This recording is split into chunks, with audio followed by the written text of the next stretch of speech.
तू ही तू, तू ही तू, तू ही तू। जोनी में भेज दो। कितने युगों से तैयारी कर रहे हैं, प्रभु से अरदास कर रहे हैं, लेकिन मिल नहीं रहा।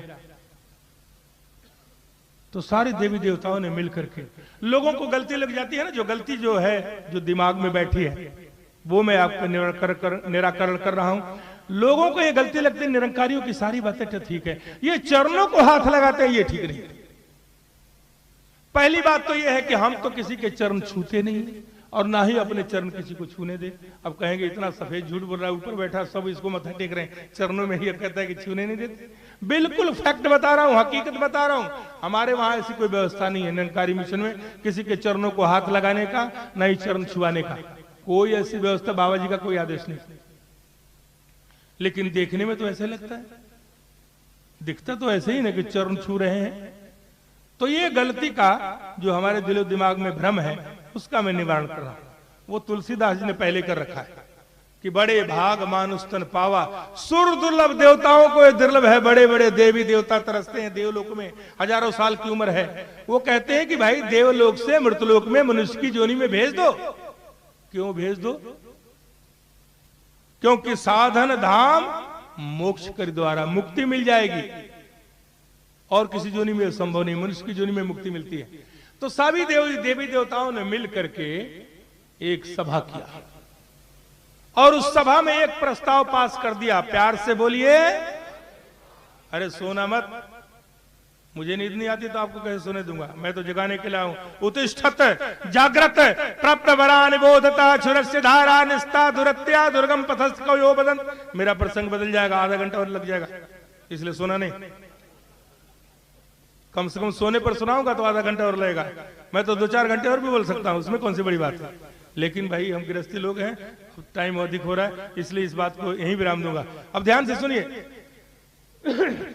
सारे देवी देवताओं ने मिलकर के एक प्रस्ताव पास किया और उसमें प्रस्ताव यह पास किया कि इंसान, अगर हमको मनुष्य की जोनी में नहीं जा सकते तो इन मनुष्यों पर कब्जा तो कर ही सकते हैं।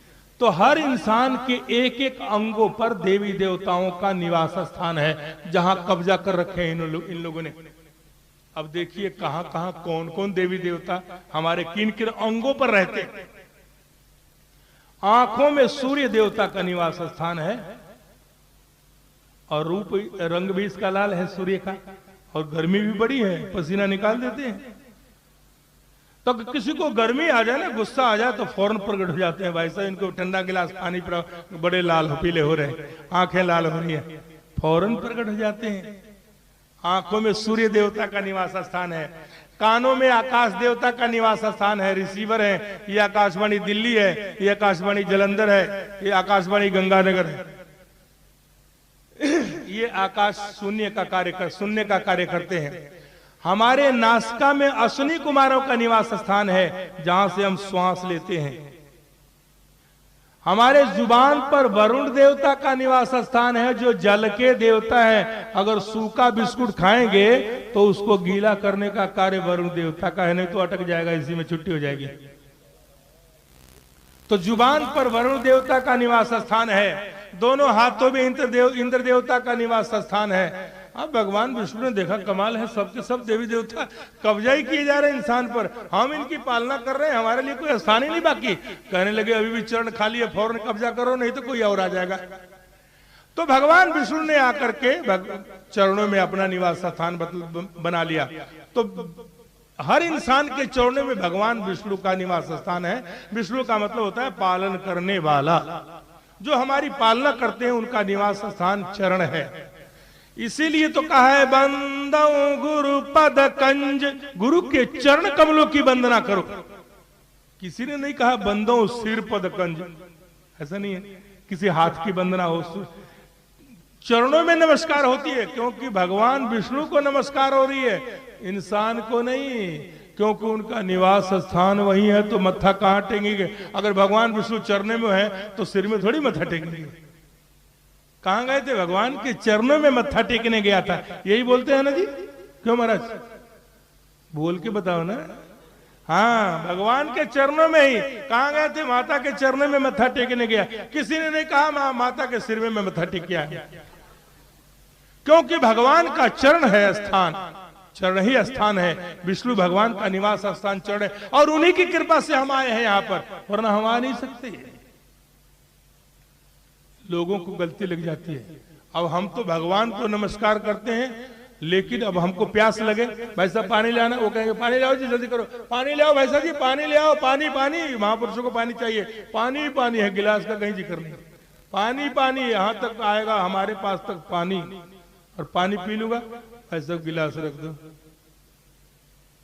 अब पानी पी लिया तो गिलास हो गया, उसके पहले वो पानी पानी था, जिक्र गिलास का नहीं था।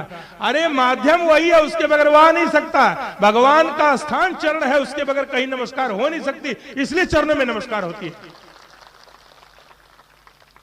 साथ संगत, लोगों को गलती लग जाती है, इसीलिए कहा चरण साध के धोए धोए पियो, अर्प साध के अपना जियो, साध के धूड़ करो स्नान, और साधु पर जाइए कुर्बान। ये निरंकारी मिशन की मान्यता है।